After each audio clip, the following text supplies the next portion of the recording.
Hi friends, welcome back to my channel. ಇವತ್ತಿನ log ಶುರು ಮಾಡ್ತಾ ಇದ್ದೀನಿ. ಬೆಳಗ್ಗೆನೇ ಎಲ್ಲ ಟಿಫನ್ ಎಲ್ಲ ಮುಗಿಸ್ಕೊಂಡು ಇನ್ನೊಂದು ಸ್ವಲ್ಪ ಒಗ್ಗರಣೆ ಉಳಿದಿತ್ತು. ಇನ್ನು ಮಕ್ಕಳು ಅಷ್ಟೇ ಸ್ಕೂಲ್ಗೆ ಅಂತ ಹೋದರು. ಮತ್ತು ಸಿಂಪಲಾಗಿ ಒಂದೊಂದ್ಸಲಿ ಟೈಮ್ ಆಗಿದೆ ಅನ್ನೋ ಟೈಮ್ನಲ್ಲಿ ಈ ಥರ ಉದ್ದಿನನ್ನ ಅಂತ ಮಾಡ್ತೀವಿ. ಇದಕ್ಕೆ ಬೇಳೆ ಎಲ್ಲ ಹಾಕಿ ಮಾಡ್ತೀವಿ. ನಾನು ಬೇಳೆ ಎಲ್ಲ ಹಾಕಿಲ್ಲ ಇವತ್ತು. ಹಲ್ಲು ನನಗೆ ಸ್ವಲ್ಪ ನೋವಾಗ್ಬಿಟ್ಟಿದೆ ಅಂತ ನಾನೇ ಹಾಕಿಲ್ಲ ಇವತ್ತು. ಬರೀ ಶೇಂಗಾ ಅಷ್ಟೇ ಹಾಕಿ ಮಾಡಿದ್ದೀನಿ. ಮೆಣ್ಣೆಲ್ಲ ಹಿಂಡ್ಬಿಟ್ಟು ಏನಿಲ್ಲ, ಸಿಂಪಲಾಗಿ ಎಷ್ಟು ಸಿಂಪಲ್ ಇದು ಅಂತಂದರೆ ಟೈಮ್ ಆಗಿಬಿಟ್ಟಿರುತ್ತೆ ಸ್ಕೂಲ್ಗೆ. ನಮ್ಮ ಮಕ್ಕಳಿಗೆ ಲೇಟಾಗಿ ಏನಾದರೂ ಎದ್ದಿರ್ತೀವಿ ಅಂತ ಅನ್ನೋ ಟೈಮ್ನಲ್ಲಿ ಒಂದು ಸ್ವಲ್ಪ ಎಣ್ಣೆ ಹಾಕಿಬಿಟ್ಟು ಇದಕ್ಕೆ ಸ್ವಲ್ಪ ಸಾಸಿವೆ, ಕರಿಬೇವು ಮತ್ತು ಶೇಂಗಾ, ಉದ್ದಿನಬೇಳೆ ಮತ್ತು ಕಡಲೆಬೇಳೆ ಇದನ್ನೆಲ್ಲ ಹಾಕಿಬಿಟ್ಟು ಹಸಿಮೆಣ್ಸಿನ್ಕಾಯಿ ಹಾಕಿಬಿಟ್ಟು ಉಪ್ಪು ಹಾಕಿ ಅರಿಶಿನ ಹಾಕಿದರೆ ಸಾಕಷ್ಟೇ. ಸಿಂಪಲಾಗಿ ಈಸಿಯಾಗಿ ರೆಡಿ ಆಗುತ್ತೆ. ನಾನು ನೋಡ್ಬೋದು, ನೀವು ನೋಡಿದ್ರೆ ಗೊತ್ತಾಗುತ್ತೆ. ನಾನು ಒಗ್ಗರಣೆ ಮಾಡ್ಕೊತಾರಲ್ಲ ಅದೇ ಇದರಲ್ಲೇ ಮಾಡ್ಕೊಂಡಿದ್ದೀನಿ. ಇದಕ್ಕೆ ಒಂದು ನಿಂಬೆಹಣ್ಣ ಹಿಂಡ್ಕೊಂಡಿದ್ದೀನಿ. ಸಖತ್ತಾಗಿರುತ್ತೆ ಫ್ರೆಂಡ್ಸ್. ಇದಕ್ಕೆ ಮಾತ್ರ ನಾನು ಉದ್ದಿನಬೇಳೆ ಮತ್ತು ಕಡಲೆಬೇಳೆ ಹಾಕೋಕ್ಕೆ ಹೋಗಲಿಲ್ಲ. ಸ್ವಲ್ಪ ಅಲ್ಲಿ ನೋವಿತ್ತು ಅಂತೇಳ್ಬಿಟ್ಟು, ಅದು ಕಟ್ಟುವಂತಾಗ ಎಲ್ಲ ನೋವ್ತಾಯಿತ್ತು, ಜುಮ್ ಅಂತಾಯಿತ್ತು ಅಂತೇಳ್ಬಿಟ್ಟು. ಅದ್ರಲ್ಲಿ ಬೇರೆ ಚಳಿ ಬೇರೆ ಇರೋದ್ರಿಂದ ಇವಾಗ ಹಲ್ಲು ನೋವು ಅಷ್ಟೇ ತುಂಬ ಜಾಸ್ತಿನೇ ಬರ್ತಾ ಇರುತ್ತೆ. ಅದು ಇನ್ನೂ ನೋವು ಜಾಸ್ತಿ ಆಗ್ತಾ ಇರುತ್ತೆ. ಹಂಗಾಗಿ ಇದನ್ನಷ್ಟೇ ಹಾಕಿ ಮಾಡಿ ಸಖತ್ತಾಗಿ ಇರುತ್ತೆ ಫ್ರೆಂಡ್ಸ್. ಒಂದು ಸಲ ಮಾಡ್ಕೊಂಡು ನೋಡಿ. ಉದ್ದಿನನ್ನ ಅಂತ ಹೇಳ್ಬಿಟ್ಟು ಇದಕ್ಕೆ ನಾವು ಸಣ್ಣದಿದ್ದಾಗೆ ನಮ್ಮಮ್ಮ ಜಾಸ್ತಿ ಮಾಡ್ತಾಯಿದ್ರು. ಇಷ್ಟನೂ ಇತ್ತು ನಮಗೆ, ಯಾಕಂದರೆ ಇದಕ್ಕೆಲ್ಲ ನಿಂಬೆಹಣ್ಣೆಲ್ಲ ಹಾಕ್ತಾರಲ್ಲ, ಹಂಗಾಗಿ ಸಖತ್ತಾಗಿರುತ್ತೆ, ಟೇಸ್ಟಿಯಾಗೂ ಇರುತ್ತೆ.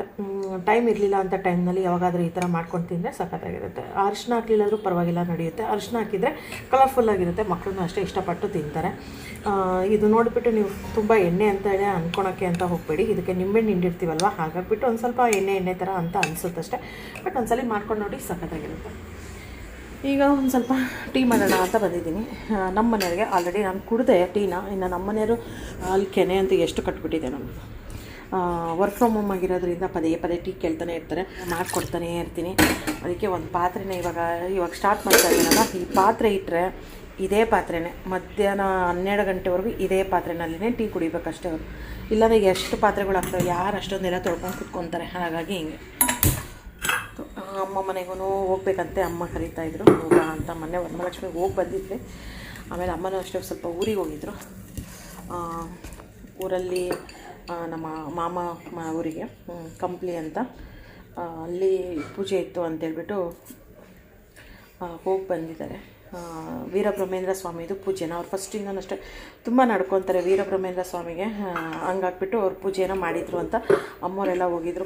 ಏನಾದ್ರು ನನಗೆ ಅಲ್ಲಿಂದ ನಮ್ಮ ಅತ್ತೆ ಬುಕ್ಸು, ನಮ್ಮ ಆಂಟಿ ಅಂತೀನಿ, ನಮ್ಮ ಆಂಟಿ ನನಗೆ ಅಲ್ಲಿಂದ ಬುಕ್ಸು ಎಲ್ಲ ತೊಗೊಂಬಂದು ಕೊಟ್ಟಿದ್ರು. 4-5 ಬುಕ್ ಏನೋ ತೊಗೊಂಬಂದು ಕೊಟ್ಟಿದ್ದು, ವೀರಬ್ರಹ್ಮೇಂದ್ರ ಸ್ವಾಮಿ ಬುಕ್. ಎಲ್ಲರೂ ಇಸ್ಕೊಂಡು ಹೋಗ್ಬಿಟ್ರು, ನನ್ನ ಹತ್ರ ಒಂದೂ ಇಲ್ಲ. 4 ಬುಕ್ ಏನಾಯಿತು ನಮ್ಮ ಅತ್ತೆಗೆ ಮತ್ತು ನಮ್ಮ ಅತ್ತೆ ತಂಗಿಯವರು ಅವ್ರಿಗೆಲ್ಲರಿಗೂ ಬುಕ್ಕನ್ನ ಕೊಟ್ಟಿದ್ವಿ. 4 ಏನೋ ಬುಕ್ ತಂದಿದ್ರು, 4 ಕೊಟ್ಬಿಟ್ಟು ನನ್ನ ಹತ್ರ ಈಗ ಒಂದು ಬುಕ್ಕೂ ಇಲ್ಲ. ಯಾರಾದರೂ ಈ ಸಲ ಹೋದರೆ ಕೇಳ್ಬೇಕು. ಇನ್ನು ಹೋದರೆ ನಮ್ಮ ಅತ್ತೆಯವರೇ ಹೋಗೋದು ಜಾಸ್ತಿ. ಅವ್ರಿಗೇ ಇನ್ನೊಂದು ಬುಕ್ ತಂದು ಕೊಡಿ ಅಂತ ಅನ್ಬೇಕು. ಜೀವನದಲ್ಲಿ ಒಂದು ಸಲ ಆದರೂ ವೀರಬ್ರಹ್ಮೇಂದ್ರ ಸ್ವಾಮಿ ಬುಕ್ ಓದಬೇಕು ಅಂತ ಆಸೆ ಇತ್ತು. ಅದನ್ನು ನನ್ನ ಮಗ ಚಿಕ್ಕವನಿರೋ ಟೈಮ್ನಲ್ಲೇನೋ ಸ್ವಲ್ಪ ಓದಿದೆ. ನಮ್ಮ ಅತ್ತೆಗೆ ಕೊಟ್ಟು ಕಳಿಸ್ಬಿಟ್ಟೆ ಬುಕ್, ಸ್ವಲ್ಪ ಓದಿದ್ದಷ್ಟೇ. ಆಮೇಲೆ ಕೊಟ್ಟು ಕಳಿಸ್ಬಿಟ್ಟೆ ಬುಕ್ಕನ್ನ. ಇನ್ನು ಅವ್ರ ಹತ್ರನೇ ಇದೆ ಬುಕ್ಕು. ಇನ್ನೇನು ಕೇಳೋದು, ಚೆನ್ನಾಗಿರಲ್ಲಲ್ವ ಕೇಳೋದು.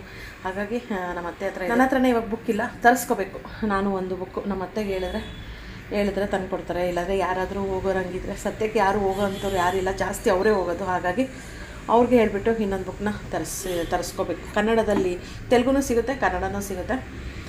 ಅವ್ರು ಜಾಸ್ತಿ ನಡ್ಕೊತಾರೆ ವೀರಬ್ರಹ್ಮೇಂದ್ರ ಸ್ವಾಮಿ ಇದಕ್ಕೆಲ್ಲ ನಡ್ಕೊತಾರೆ. ಅದು ಚರಿತ್ರೆ ಎಲ್ಲ ಚೆನ್ನಾಗಿರುತ್ತೆ. ಅದು ಎಷ್ಟು ಓದ್ತಾ ಎಷ್ಟು ಕ್ಯೂರಿಯಾಸಿಟಿ ಬರುತ್ತೆ ಅಂದರೆ ಅಷ್ಟು ಕ್ಯೂರಿಯಾಸಿಟಿ ಬರುತ್ತೆ. ಒಂದು 1/4 ಭಾಗವರೆಗೂ ನಾನು ಬುಕ್ ಓದಿದೆ, ಆಮೇಲೆ ಮತ್ತೆ ಓದೋಕ್ಕಾಗಿಲ್ಲ. ಅದು ಮೊನ್ನೆ ಇದಕ್ಕೆ ಹೋಗಿದ್ವಲ್ವ, ಇದು ಬೆಲ್ಲ ತೊಗೊಂಡು ಬಂದಿದ್ವಿ. ಭೂವರ ಸ್ವಾಮಿಗೆ ಹೋಗಿದ್ವಲ್ಲ, ಅಲ್ಲಿ ಬೆಲ್ಲನ ತೊಗೊಂಡು ಬಂದಿದ್ವಿ. ಇದು ಕ್ಯಾಲ್ಶಿಯಮ್ ಚೆನ್ನಾಗಿದು ಆಗುತ್ತೆ ಅಂತ ಹೇಳ್ಬಿಟ್ಟು. ಸ್ವಲ್ಪ ಕಪ್ಪಗಿದೆ ಬೆಲ್ಲ, ಚೆನ್ನಾಗಿದೆ, ತೋರಿಸ್ತೀನಿ ನೋಡ್ಬೋದು ಬೆಲ್ಲನ ಹೇಗಿದೆ ಅಂತ. ಪ್ಯೂರ್ ಬೆಲ್ಲ ಇದು, ಪ್ಯೂರ್ ಬ್ಲ್ಯಾಕ್ ಇದೆ. ಅಂದರೆ ಏನು ಟೇಸ್ಟ್ ಇದೆ ಅಂದರೆ, ಹಂಗೆ ಏನು ಸ್ಮೆಲ್ ಇದೆ ಅಂದರೆ ಅಪ್ಪ, ಅಷ್ಟು ಟೇಸ್ಟ್ ಇದೆ, ಅಷ್ಟು ಸ್ಮೆಲ್ ಇದೆ, ಸಖತ್ತಾಗಿದೆ. ಒಂದು 2 kg ತೊಗೊಂಡಿದ್ದೆ ಅಷ್ಟೇ ನಾವು. ನಮ್ಮ ತಂಗಿಯವರು ಸ್ವಲ್ಪ ಜಾಸ್ತಿ ತೊಗೊಂಡಿದ್ರು, 4 kg ಏನೋ 5 kg ತೊಗೊಂಡಿದ್ರು ಅನಿಸುತ್ತೆ. ನಾವು 2 kg ತೊಗೊಂಡಿದ್ವಿ ಅಷ್ಟೇ. ಒಂದು ಸ್ವಲ್ಪ ಟೀ ಕೊಟ್ಬಿಟ್ಟು ಇನ್ನು ಟೀ ಕುದೀತಾ ಇದೆ. ಸ್ವಲ್ಪ ಚೆನ್ನಾಗಿ ಕುದಿದ್ಮೇಲೆ ಫಸ್ಟ್ ನಮ್ಮ ಮನೆಯವ್ರಿಗೆ ಟೀ ಕೊಟ್ಬಿಟ್ಟು ನಾನು ಸ್ನಾನ ಹೋಗಿ ಪೂಜೆ ಎಲ್ಲ ಮುಗಿಸ್ಕೊಳೋಷ್ಟರಲ್ಲಿ ಎಷ್ಟೊತ್ತಾಗುತ್ತೆ ನೋಡಬೇಕು. ಅಮ್ಮ ಮನೆಗೂ ಹೋಗಬೇಕು. ಹೇಳಿದ್ನಲ್ಲ ಆವಾಗಲೇ ಬಂದಿದ್ದಾರೆ ಊರಿಂದ, ಹೋಗಿ ಸ್ವಲ್ಪ ಮಾತಾಡ್ಸ್ಕೊಂಡು ಬರೋಣ ಅಂತ. ಏನೋ ಹೋಗಿ ರೂಢಿಯಾಗ್ಬಿಟ್ಟಿರುತ್ತೆ.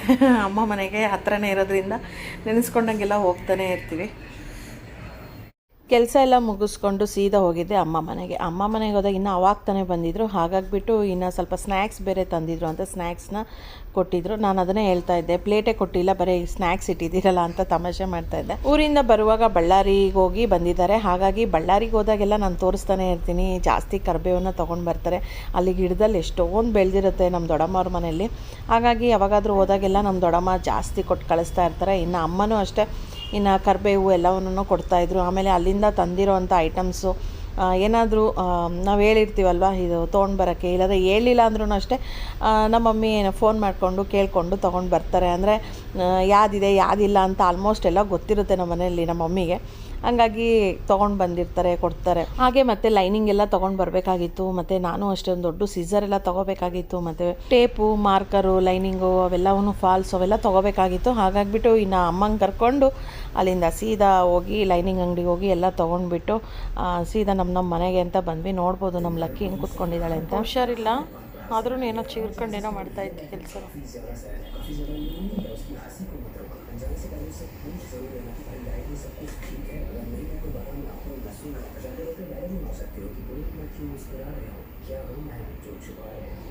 ಇವತ್ತೇ ಸ್ವಲ್ಪ ಆದ್ರೂ ಹಿಂಗೆ ಎತ್ತಿದೆ ಹೇಳ್ಬೇಕಂದ್ರೆ ಅಲ್ವಾ ಪಾಪ.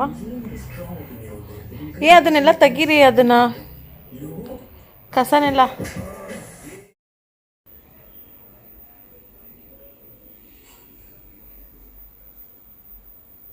ಸೇಮ್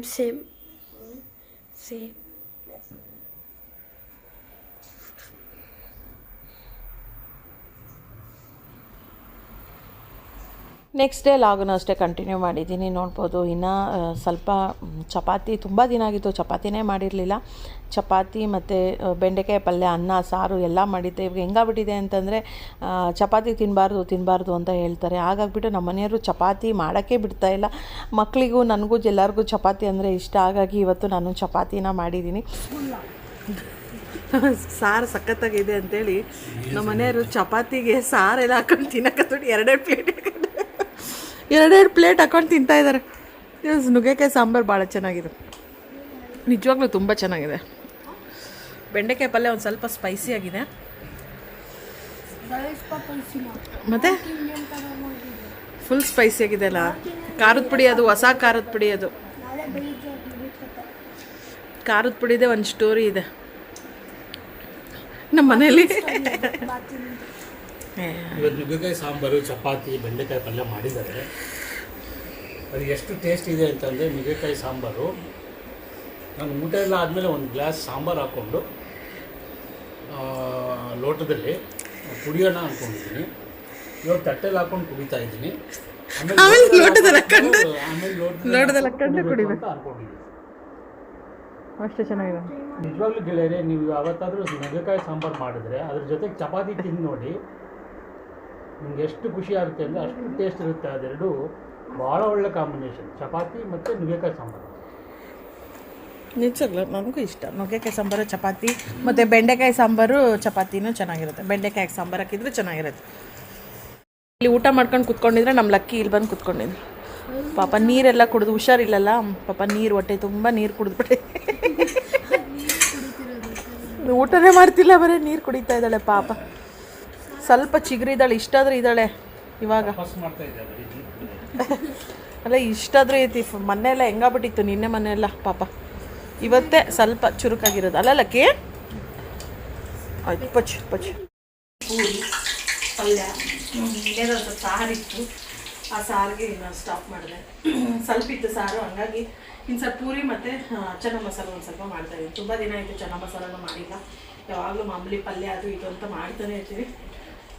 ಹಂಗಾಗಿ ಪೂರಿ ಉಬ್ಬಿರೋದು ಎಲ್ಲ ಪುಡಿ ಚೆನ್ನಾಗಿರುತ್ತೆ. ಉಬ್ಬು ಯೂಟ್ಯೂಬಿಗೆ ವೀಡಿಯೋಸನ್ನು ಅಷ್ಟೇ ಟೈಮ್ ಟು ಟೈಮ್ ಅಪ್ಲೋಡ್ ಮಾಡೋಕ್ಕೆ ಆಗ್ತಾಯಿಲ್ಲ ನನಗೆ. ಎಷ್ಟೊಂದು ವೀಡಿಯೋಸ್ ಎಲ್ಲ ಮಾಡಿ ಇಟ್ಕೊಂಡಿದ್ದೀನಿ, ಬಟ್ ವಾಯ್ಸ್ ಓವರ್ ಕೊಟ್ಟು ಅಪ್ಲೋಡ್ ಮಾಡೋಕ್ಕೆ ನನಗೆ ಟೈಮ್ ಆಗ್ತಾಯಿಲ್ಲ ಅಂತ ಹೇಳೋದಕ್ಕಿಂತ ಇನ್ನು ನಮಗೆ ನಮ್ಮ ಲಕ್ಕಿಗೆ ಬೇರೆ ಹುಷಾರಿರಲಿಲ್ಲ ಅಂತೇಳ್ಬಿಟ್ಟು ಹಾಸ್ಪಿಟ್ಲಿಗೆ ಕರ್ಕೊಂಡು ಹೋಗೋದು ಬರೋದು ಅಂತೇಳ್ಬಿಟ್ಟು ಅದಕ್ಕೊಂದು ಸ್ವಲ್ಪ ಟೈಮು ನನಗೆ ಟೈಮೇ ಆಗ್ತಾ ಇರಲಿಲ್ಲ.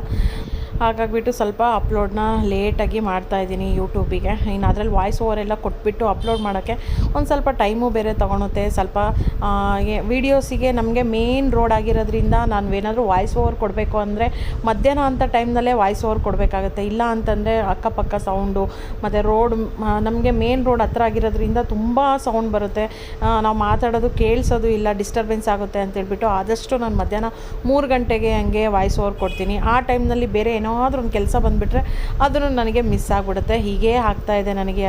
ಲೇಟ್ ಆದ್ರೂ ವೀಡಿಯೋಸ್ನೆಲ್ಲ ಅಪ್ಲೋಡ್ ಮಾತ್ರ ಯೂಟ್ಯೂಬಿಗೆ ಮಾಡ್ತಾಯಿದ್ದೀನಿ. ಆದರೂ ಎಲ್ಲರೂ ನನ್ನ ವೀಡಿಯೋಸ್ನ ನೋಡ್ತಾ ಇದ್ದೀರಾ, ಸಪೋರ್ಟ್ ಮಾಡ್ತಾ ಇದ್ದೀರಾ, ಲೈಕ್ ಮಾಡ್ತಿದ್ದೀರಾ, ಕಮೆಂಟ್ಸ್ ಮಾಡ್ತಿದ್ದೀರಾ, ತುಂಬ ಥ್ಯಾಂಕ್ಸ್ ಅಂತ ಹೇಳ್ತೀನಿ ಎಲ್ರಿಗೂ ಅಷ್ಟೇ. ಇನ್ನು ಪೂರಿ ಮತ್ತು ಕಾಬೂಲ್ ಪಲ್ಯನ ಮಾಡಿದೆ. ಇನ್ನು ನನ್ನ ಮಗ ಗೌರಿ ಹಬ್ಬ ಇತ್ತು ಅಂತ ಹೇಳ್ಬಿಟ್ಟು ಇನ್ನು ರಜಾ ಇರೋದ್ರಿಂದ ಬೆಳಗ್ಗೆನೇ ಆಟ ಆಡೋಕ್ಕೆ ಅಂತ ಹೋಗ್ಬಿಟ್ಟಿದ್ದ. ಆಟ ಆಡಿಬಿಟ್ಟು ಮಧ್ಯಾಹ್ನ ಬಂದು ಸ್ನಾನ ಮಾಡಿ ಪೂಜೆ ಎಲ್ಲ ಮಾಡಿದ್ದಾನೆ ನೋಡ್ಬೋದು.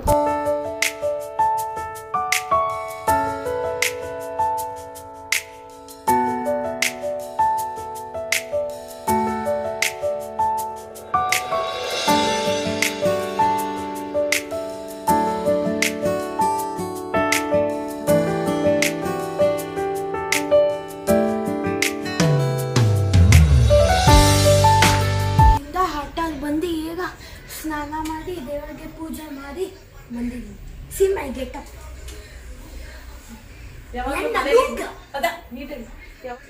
ಮನೆಯಲ್ಲಿ ಯಾವಾಗ ಇರ್ತೀನ ಹಿಂಗೆ ಪೂಜೆ ಮಾಡ್ತೀನಿ. ಚೆನ್ನಾಗಿದ್ದೀನಿ. ಯಪ್ಪ ನೀನೇ ಹೇಳ್ಕೋಬೇಕಾಗೆ.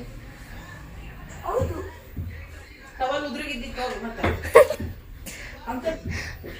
ಹೋಗ ಚಿಂಟು ಇಳಿತೈತಿ ಟವಲ್ಲು. ಬಾಯಿ ಇಳಿಸ್ತೀನಿ. ಇನ್ನು ಗೌರಿಯ ಗಣೇಶ ಹಬ್ಬನ ಸಿಂಪಲಾಗೆ ಮಾಡ್ತೀನಿ. ಯಾವಾಗ ಒಂದು 2 ಇಯರ್ಸಿಂದನೂ ಅಷ್ಟೇ ತುಂಬ ಸಿಂಪಲಾಗಿ ಮಾಡ್ತಾಯಿದ್ದೀನಿ. ಫಸ್ಟ್ ಆಗಿದ್ದರೆ ಗಣೇಶನೆಲ್ಲ ಕೂರಿಸ್ಬಿಟ್ಟು ಇನ್ನು ಪೂಜೆನ ಮಾಡ್ತಾಯಿದ್ದೆ. ಈಗ ಒಂದು 2 ವರ್ಷದಿಂದ ಗಣೇಶನ ಕೂರಿಸೋದು ನಿಲ್ಲಿಸ್ಬಿಟ್ಟಿದ್ದೀನಿ. ಯಾಕೆ ಅಂತಂದರೆ ಇಷ್ಟು ವರ್ಷವರೆಗೂ ನಾನು ಗಣೇಶನ ಕೂರಿಸ್ಬಿಟ್ಟು ಪೂಜೆನ ಮಾಡ್ತೀನಿ ಅಂತ ಅಂದ್ಕೊಂಡಿದ್ದೆ. 5 ವರ್ಷವರೆಗೂ ಗಣೇಶನ ಕೂರಿಸ್ಬಿಟ್ಟು ಚೆನ್ನಾಗಿ ಗ್ರ್ಯಾಂಡಾಗಿ ಪೂಜೆನೆಲ್ಲನೂ ಮಾಡ್ತಾಯಿದ್ದೆ. ಈಗ ಒಂದು 2 ವರ್ಷದಿಂದನೂ ಅಷ್ಟೇ ಗಣೇಶನ ಆ ಥರ ಎಲ್ಲ ಏನೂ ಕೂರಿಸೋದಿಲ್ಲ, ಮನೆಯಲ್ಲೇ ಸಿಂಪಲಾಗೆ ಪೂಜೆನ ಮಾಡ್ತೀನಿ. ಇನ್ನು ಗಣೇಶ ಹಬ್ಬ ದಿನ ನಾವು ಹಾಲು ಹಾಕೋದ್ರಿಂದ ಅಂದರೆ ಒಬ್ಬೊಬ್ಬರು ಚೌತಿಗೆ ಹಾಲು ಹಾಕ್ತಾರಲ್ವ, ಹಾಗೆ ನಾವು ನಾಗಪಂಚಮಿಗೆ ಹಾಲು ಹಾಕೋದಿಲ್ಲ. ಹಾಗಾಗಿಬಿಟ್ಟು ಅಮ್ಮ ಮನೆಗೆ ಹೋಗಿದ್ವಿ ನಾಗಪಂಚಮಿಗೆ ಹಾಲು ಹಾಕೋಕ್ಕೆ ಅಂತೇಳ್ಬಿಟ್ಟು. ಇವಾಗ ನಾವೇ ಚೌತಿಗೆ ಹಾಲು ಹಾಕ್ತೀವಿ. ಹಂಗಾಗ್ಬಿಟ್ಟು ಇನ್ನು ಪೂಜೆ ಎಲ್ಲ ಗಣೇಶ ಕೂರಿಸ್ಲಿಲ್ಲ ಅಂತಂದ್ರೂ ಪಂಚಮಿ ಅಂದರೆ ಚೌತಿಗೆ ಹಾಲೆಲ್ಲ ಹಾಕ್ತೀವಲ್ಲ, ಹಾಗಾಗ್ಬಿಟ್ಟು ಇನ್ನು ಪೂಜೆಗೆ ಅಂತೇಳ್ಬಿಟ್ಟು ಪೂಜೆ ಸಾಮಾನ ತರೋಣ ಅಂತ ಹೋಗಿದ್ವಿ. ಇನ್ನು ಹೂವು ಎಲೆ ತೆಂಗಿನಕಾಯಿ ಎಲ್ಲ ಬೇಕಾಗಿತ್ತು ಅಂತ. ಹಾಗೆ ಒಂದು ಸ್ವಲ್ಪ ಪಿನಾಯ್ಲು ಅಷ್ಟೇ ಖಾಲಿ ಆಗಿಬಿಟ್ಟಿತ್ತು. ನಮ್ಮ ಮನೆಯಲ್ಲಿ ಒಂದು 5 ಲೀಟ್ರ್ ಆದರೂ ಬೇಕಾಗುತ್ತೆ ತಿಂಗಳಿಗೆ. ನಮ್ಮ ಲಕ್ಕಿ ಇರೋದ್ರಿಂದ ಸ್ವಲ್ಪ ಜಾಸ್ತಿ ಒಂದು 2 ಸಲ ನಾವು ನೆಲನ ಒರೆಸ್ತಾ ಇರ್ತೀವಿ.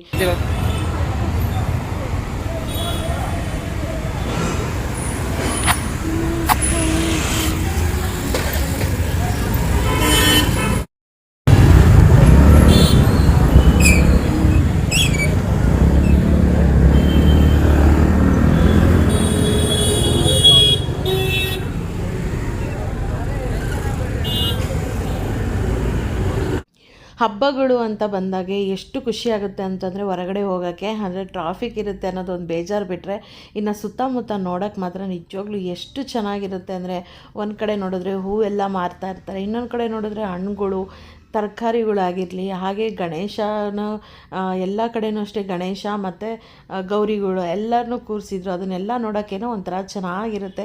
ಅದನ್ನೆಲ್ಲ ನೋಡಿಕೊಂಡು ಇನ್ನು ಬರುವಾಗ ನನ್ನ ಮಗಳು ಪಾಸ್ತಾ ಏನಾದರೂ ತಿಂದೋಗೋಣ ಅಂತ ಹೇಳಿದ್ಲು. ಹಾಗಾಗಿಬಿಟ್ಟು ಇನ್ನು ಅವಳಿಗೆ ಪಾಸ್ತಾ ಕೊಡ್ಸೋಣ ಅಂತ ಹೇಳ್ಬಿಟ್ಟು ಇನ್ನು ಬಂದೆ. ಇನ್ನೂ ಒಂಥರ ಚೆನ್ನಾಗಿರುತ್ತೆ ಪಾಸ್ತಾ ಇಲ್ಲಿ ಮೇನ್ ಸರ್ಕಲ್ ಹತ್ರನೇ ಬರುತ್ತೆ. ಯಾವಾಗಾದರೂ ಬಂದಾಗೆ ಪಾಸ್ತಾ ಆಗಿರಲಿ ಮೋಮೋಸ್ ಆಗಿರಲಿ ಇಲ್ಲಿ ತಿಂತಾ ಇರ್ತೀವಿ. ಟೇಸ್ಟಿಯಾಗಿರುತ್ತೆ. ಇನ್ನು ಅದನ್ನೆಲ್ಲ ತಿಂದ್ಬಿಟ್ಟು ಇನ್ನು ಹೂ ಎಲ್ಲ ಅದು ಏನೇನು ತೊಗೋಬೇಕು ಎಲ್ಲ ತೊಗೊಂಡ್ವಿ.